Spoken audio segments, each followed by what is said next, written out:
এখন চেষ্টা করি নিজের কিছুটা হলেও যত্ন নিতে। আগে তো এসব করতে ভুলেই গিয়েছিলাম বাবা চলে যাওয়ার পরে। যাই হোক, নর্মাল লাইফে তো ফিরতেই হবে।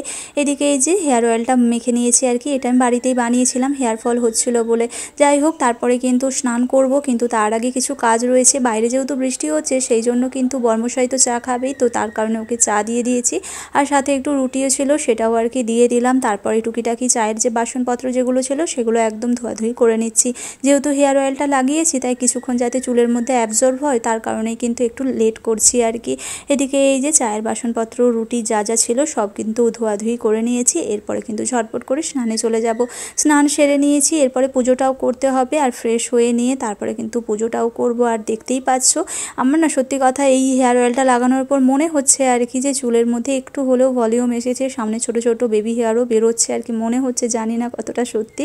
তারপরে এই তো পুজোটাও সেরে নেব, সব ধোয়াধুয়ি করে পুজো টুজোও সেরে নিয়েছি। এরপরেই চলে যাচ্ছি কিচেনে। নিচ থেকে শাশুড়িমা দিয়ে গিয়েছে কিন্তু এই দিকে এই যে ডাল আর সাথে কিন্তু বেগুনি, আর এটা কিন্তু আমি খাবো না, বর্মশাইকে দেওয়া হয়েছে আর কি খাওয়ার জন্য। আর এইদিকে আমি আমার নিজের জন্য একটু ওটস করে নিয়েছি আর কি, কলা আর বেদানা দিয়ে। এটাই এখন প্রায় দিন খেয়ে থাকি। বর্মশাই বাজারে চলে গিয়েছিল, তারপরে কিন্তু বাজারপত্রও করে নিয়ে চলে এসেছে, আর আমি একটু দেখে দেখে মিলিয়ে নিচ্ছিলাম আর কি। আর তারপরে এইদিকে মাছ বাজারও করে এনেছে, সেটাও আর কি ধুয়ে বেছে গুছিয়ে তুলে রাখবো। আর এগুলো তো তোমাদের সাথে আগেও শেয়ার করেছি ছোট ভিডিওতে। এদিকে সব একে একে আর কি গুছিয়ে নিয়েছি কৌটোর মধ্যে। আর রান্নাবান্না কিন্তু একদমই হবে না এইসব, আজ যেহেতু নিরামিষের দিন সেই জন্য। পরে কিন্তু সবজিপত্রও কাটতে বসে গিয়েছি। সংসারের কাজ করতে করতে কখন যে দিন চলে যায় বুঝতেই পারি না। যাই হোক, রান্নাবান্না প্রায় শেষের পথে। এরপরে সব কিন্তু গুছিয়ে তুলে রেখে দিচ্ছে, ধোয়াধুয়িও করবো।